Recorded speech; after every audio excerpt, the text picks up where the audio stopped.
Assalamualaikum warahmatullahi wabarakatuh.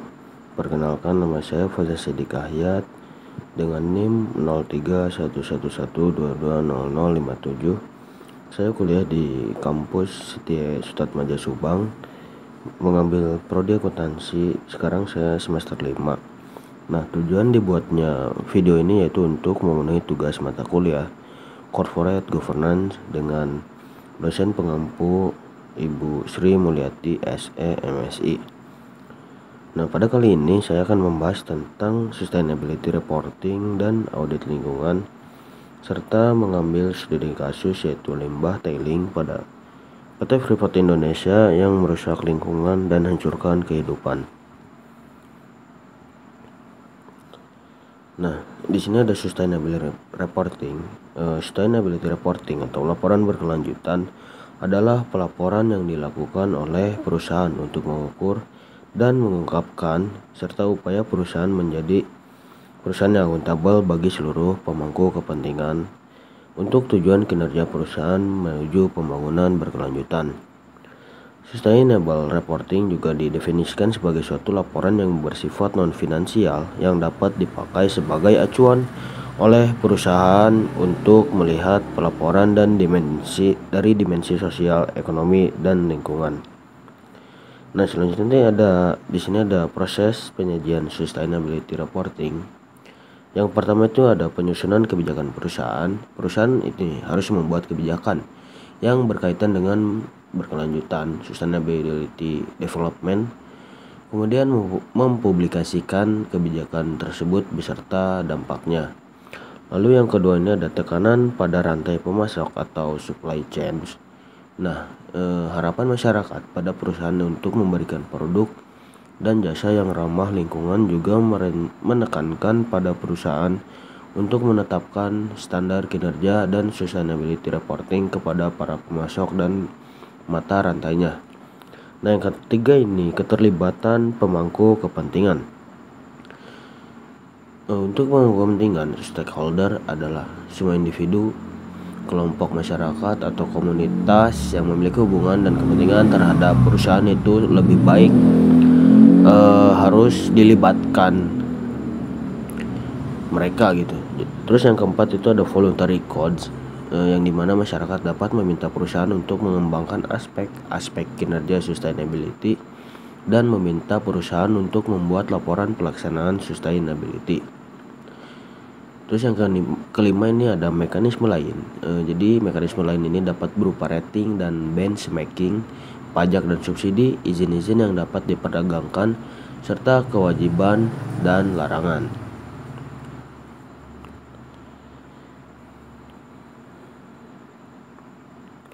Nah, selanjutnya di sini ada alasan perusahaan menyajikan sustainability reporting. Ada 3 alasan. Yang pertama itu sustainability reporting sebagai alat komunikasi menjalankan sustainable development. Yang kedua, memperoleh image baik dari stakeholder. Yang ketiga ini pencarian legitimasi dari stakeholder. Selanjutnya di sini ada implementasi sustainability. Yang pertama itu ada implementasi dari GRI dan Value Reporting telah mengeluarkan pedoman yang disebut Sustainable Reporting Guidelines. Yang kedua, New York Stock Exchange di Amerika Serikat memiliki Dow Jones Sustainability Index sejak tahun 1999. Lalu yang ketiga ini Inggris melalui London Stock Exchange memiliki Socially Responsible Investment Index, atau yang biasa disebut SRI Index. Terus yang keempat ini Hang Seng Stock Exchange dan Singapore Stock Exchange melalui berinisiatif untuk mengikuti tren tersebut. Nah, di sini ada faktor pendorong CSR. Ada 2 faktor pendorong. Yang pertama itu pendorong bersifat dari luar perusahaan atau external drivers berupa adanya regulasi, hukum, dan diwajibkannya analisis mengenai dampak lingkungan. Yang kedua itu pendorong bersifat dari dalam perusahaan atau internal drivers bersumber dari perilaku manajemen dan pemilik perusahaan, terutama tingkat kepedulian atau tanggung jawab perusahaan untuk membangun masyarakat sekitar. Nah, selanjutnya di sini ada 3 kriteria penilaian ISRA. Yang pertama itu ada kelengkapan atau completeness. Completeness ini mencakup beberapa, yaitu profil perusahaan, dampak penting, kebijakan sosial atau lingkungan, komitmen manajemen, target, layanan produk atau jasa, pengadaan bahan baku, pelaporan, tata kelola perusahaan, serta kaitan dengan pembangunan berkelanjutan. Lalu yang kedua itu ada kepercayaan atau credibility. Nah, ini tuh mencakup pencapaian utama, tanggung jawab tim, integrasi sistem manajemen, perencanaan risiko, audit internal, kepatuhan regulasi, data atau dampak sosial atau ekonomi, laporan keuangan sosial, sertifikasi ISO, dialog dengan pihak terkait, dan pernyataan pihak ketiga. Lalu yang ketiga itu ada komunikasi atau communication. Di sini mencakup tata letak menarik, uraian jelas, mekanisme umpan balik, ringkasan eksekutif, panduan membaca, penggunaan internet, hubungan antar pelaporan, serta integrasi dengan laporan keuangan. Nah, selanjutnya di sini ada sustainability management. Nah, pada awal abad ke-21 terjadi pergeseran paradigma bisnis menuju konsep pengembangan berkelanjutan sebagai pendekatan baru. Awalnya bisnis hanya berorientasi pada paradigma lama berupa fokus tunggal pada profit atau single bottom line. Namun konsep berkelanjutan menekankan pemenuhan kebutuhan saat ini tanpa mengganggu kemampuan generasi mendatang untuk memenuhi kebutuhan mereka. Nah, dari konsep ini lahirlah sustainability management yang memberikan berbagai manfaat bagi perusahaan yang mengimplementasikannya. Nah, di sini ada beberapa manfaatnya. Yang pertama itu ada perusahaan lebih peduli terhadap masyarakat dan lingkungan sekitar dalam pembangunan komunitas atau corporate social responsibility. Yang kedua itu meningkatkan nama baik, reputasi perusahaan sehingga terjaga citra yang positif. Yang ketiga itu mengurangi timbulnya dampak risiko yang berpotensi merugikan perusahaan. Yang keempat meningkatkan daya saing perusahaan di tingkat global. Yang kelima itu meningkatkan kepercayaan para pemegang saham dan pemangku kepentingan lainnya. Yang keenam itu bahan analisis investasi bagi para investor.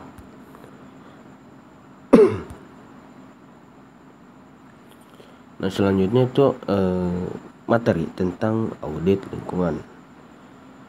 Berdasarkan Peraturan Menteri Lingkungan Hidup Nomor 3 Tahun 2013 tanggal 28 Februari 2013 tentang audit lingkungan hidup. Antara lain yang dimaksud dengan audit lingkungan hidup adalah evaluasi yang dilakukan untuk menilai ketaatan penanggung jawab usaha dan atau kegiatan terhadap persyaratan hukum dan kebijakan yang ditetapkan oleh pemerintah. Nah, evaluasi ini dilakukan secara sistematik, terdokumentasi, periodik, dan objektif mengenai bagaimana suatu kinerja organisasi, sistem manajemen, dan peralatan yang digunakan, dengan tujuan memfasilitasi kontrol manajemen terhadap upaya pengendalian dampak lingkungan dan pengkajian penataan kebijaksanaan usaha atau kegiatan terhadap peraturan perundang-undangan tentang pengelolaan lingkungan. Nah, di sini ada manfaat audit lingkungan. Yang pertama itu mengidentifikasi risiko lingkungan dan pengelolaannya. Yang kedua menjadi dasar bagi pelaksanaan kebijaksanaan pengelolaan lingkungan. Yang ketiga menghindari kerugian finansial dan penghematan biaya yang potensial. Yang keempat mencegah tekanan sanksi hukum terhadap suatu usaha. Yang kelima membuktikan pelaksanaan pengelolaan lingkungan. Yang keenam meningkatkan kepedulian pemimpin dan staf terhadap kebijakan dan tanggung jawab lingkungan. Yang ketujuh itu mengidentifikasi kemungkinan penghematan biaya. Yang kedelapan menyediakan informasi yang memadai bagi kepentingan usaha. Yang kesembilan itu menemukan persepsi yang lebih baik kepada masyarakat dan pengambilan kebijakan. Lalu yang 10 ini menyediakan laporan audit lingkungan. Nah, di sini ada sasaran audit lingkungan. Jadi yang pertama itu pengembangan kebijakan lingkungan, yang kedua ketaatan terhadap regulasi, lisensi dan standar. Yang ketiga itu ada review tentang tindakan manajemen dan operasi perusahaan. Yang keempat itu meminimalkan resiko lingkungan. Yang kelima itu efisiensi penggunaan energi dan sumber daya alam. Yang keenam perbaikan kondisi kesehatan dan keselamatan kerja. Lalu yang ketujuh ini pengembangan aktivitas pasca AMDAL. Yang kedelapan penyediaan informasi untuk asuransi, merger dan disinvestment. Lalu yang terakhir ini pengembangan citra untuk perusahaan. Nah, selanjutnya di sini ada ruang lingkup audit lingkungan. Yang pertama ini ada pembahasan mengenai sejarah atau rangkaian suatu usaha, rona dan kerusakan lingkungan di tempat usaha tersebut, pengolahan dan pemantauan yang dilakukan, serta isu lingkungan yang terkait. Terus yang kedua ini ada perubahan rona lingkungan. Lalu yang ketiga ini adalah penggunaan input dan sumber daya alam, proses bahan dasar, bahan jadi, dan limbah termasuk limbah B3. Lalu yang keempat ini identifikasi, penanganan dan penyimpanan bahan kimia, bahan berbahaya dan beracun atau B3, serta potensi kerusakan yang mungkin timbul. Lalu yang kelima ini ada kajian risiko lingkungan. Yang keenam ini ada sistem kontrol manajemen, rute pengangkutan bahan, dan pengembangan limbah. Yang ketujuh ini efektivitas alat pengendalian pencemaran. Lalu yang kedelapan ini ada catatan tentang lisensi pembuangan limbah dan ketaatan terhadap peraturan perundang-undangan. Lalu di sini ada jenis-jenis audit lingkungan. Yang pertama ini ada audit manajemen lingkungan, yang kedua ada audit penataan lingkungan, yang ketiga ada audit fasilitas teknik, keempat ada audit AMDAL, audit tanggung jawab, audit pengesaran lingkungan, audit hemat energi, audit minimalisasi limbah. Lalu yang terakhir ini ada audit lingkungan komprehensif. Dan selanjutnya ada perbedaan audit lingkungan dengan AMDAL. Yang pertama itu audit lingkungan dibuat untuk kegiatan pembangunan yang sedang berjalan, sedangkan audit AMDAL dibuat untuk rencana kegiatan pembangunan. Audit lingkungan itu dibuat berkali-kali atau sistem periodik, sedangkan audit AMDAL itu dibuat hanya satu kali. Lalu untuk audit lingkungan itu untuk telaah masalah yang sedang dihadapi atau terbatas pada masalah yang dihadapi, sedangkan audit AMDAL itu untuk perkiraan potensi dampak lingkungan secara total. Lalu audit lingkungan itu dilaksanakan berdasarkan keputusan Kementerian Lingkungan Hidup dan format teknis sesuai tujuan audit lingkungan, sedangkan audit AMDAL dilaksanakan berdasarkan PP nomor 8 tahun 2001 dan peraturan pelaksanaannya. Lalu PP nomor 27 tahun 2012 tentang izin lingkungan. Audit lingkungan ini bersifat sukarela, insentif dan disinsentif, sedangkan audit AMDAL yang bersifat wajib atau mandatori. Lalu audit lingkungan ini bersifat rahasia juga, sedangkan audit AMDAL itu terbuka. Nah, selanjutnya sini saya akan membahas studi kasus tentang limbah tailing PT Freeport Indonesia rusak lingkungan dan hancurkan kehidupan. Jadi PT Freeport telah beroperasi sejak 1967 di Kabupaten Mimika, Papua. Nah, pada tahun 2019 ini pemerintah mengambil alih kepemilikannya melalui proses divestasi 51% saham. Dalam dokumen Kementerian Lingkungan Hidup dan Kehutanan tercatat bahwa PT Freeport sejak tahun 1974 hingga 2018 telah mengalirkan limbah tailing melalui Sungai Agawagon dan Sungai Ajwa. Limbah ini kemudian ditempatkan di Modified Ajwa Deposition Area seluas 230 km persegi. Pembuangan tailing melalui dua sungai ini ternyata diizinkan oleh pemerintah Provinsi Papua melalui surat keputusan Gubernur nomor 540 tahun 2002. Dan di sini ada 4 sungai yang masuk dalam izin itu, yaitu yang pertama Agawagon, yang kedua Tomona, Ajwa, dan Minajarwi. Dalam perhitungan limbah tailing yang dihasilkan Freeport adalah 167 juta metrik ton per hari. Nah, di sini ada dampak limbah tailing.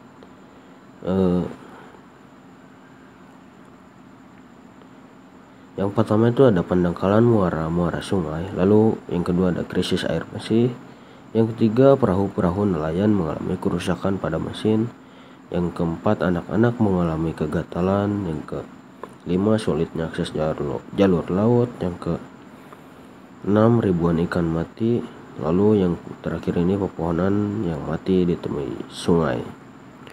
Kemudian ada beberapa foto-foto masyarakat yang terdampak oleh limbah tailing. Bukan hanya masyarakat saja yang terdampak, ekosistem di sana juga dan lingkungan di sana juga mengalami terdampak oleh limbah tailing ini. Namun walaupun limbah tailing ini tadi sangat banyak dampaknya, tapi limbah tailing ini juga memiliki manfaat seperti road base jalan. Jadi jalan di sana tuh aspalnya campuran dari limbah tailing. Nah, limbah tailing ini sebagai pengganti pasir untuk campuran aspal. Lalu yang kedua itu pembuatan jembatan. Mungkin bahan-bahan jembatan di sana juga ada campuran dari limbah tailing. Lalu yang ketiga ini ada bahan bangunan.